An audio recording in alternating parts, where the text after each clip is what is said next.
নমস্কার বন্ধুরা, আজকে আমি বানাবো এগ কারি। তার জন্য কি কি লাগবে দেখে নেন।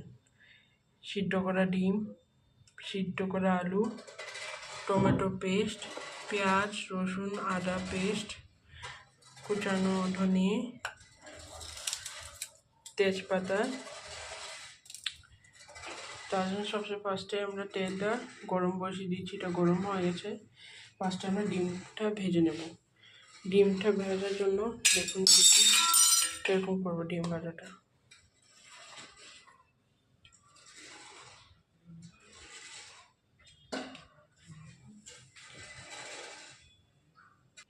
ডিম ভাজার জন্য আমরা ফার্স্টে একটু লঙ্কা গুঁড়ো দেব,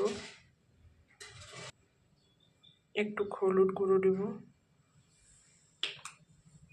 একটু লবণ দেব, দিয়ে এটাকে ভালো থেকে মিক্স করে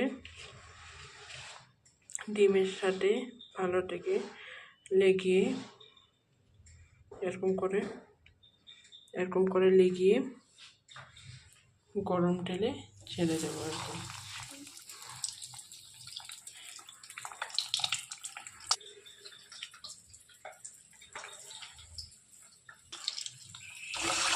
সবগুলোকে এখন লাল লাল করে ভেজে নেব। ভেজে সব সাইড লাল লাল করে ভেজে তারপর দেখাচ্ছি।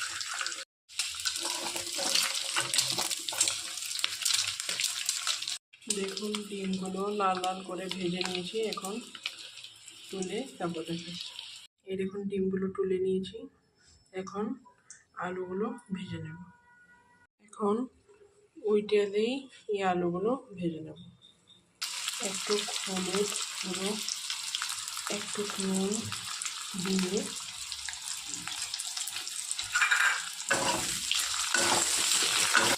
আলুগুলো লাল লাল করে ভেজে তারপর দেখাচ্ছি। দেখুন আলুগুলো ভেজে নিয়েছি, এখন নামিয়ে তারপর দেখাচ্ছি। এখন মশলাটা কষে নেব। ওই তেলেই একটু তেজপাতা দিয়ে তেজপাতা ভাজা হয়ে যায়, তারপরে কি মশলাটা কষিয়ে নেব। তেজপাতাটা ভাজা হয়ে গেছে, এখন টমেটো পেস্টটা দিয়ে দেব।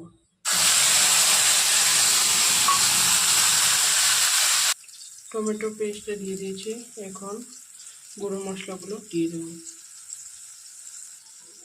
1 চামচ লঙ্কার গুঁড়ো, 1 চামচ হলুদের গুঁড়ো, একটু জিরে গুঁড়ো, 1 চামচ জিরে গুঁড়ো,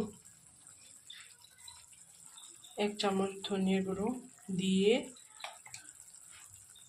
পরিমাণ মতন লবণ দিয়ে কষিয়ে নেব।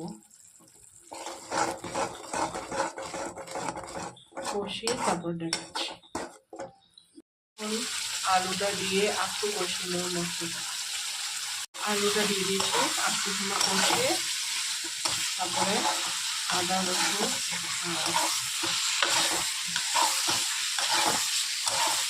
পেঁয়াজের পেস্টটা দিয়ে দেবো। দেখুন মশলাটা কষে গেছে, এখন আদা রসুন আর পেঁয়াজের পেস্টটা দিয়ে দেবো। দিয়ে একটু সময় কষিয়ে নেব। এই দেখুন মশলাটা কষে নিয়েছি, এখন ডিমটা দিয়ে দেবো।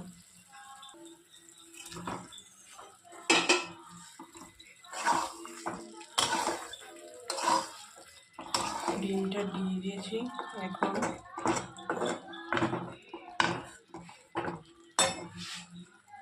যার যতটুকু ঝোল লাগবে সব ঝোল দিয়ে দেবেন। জল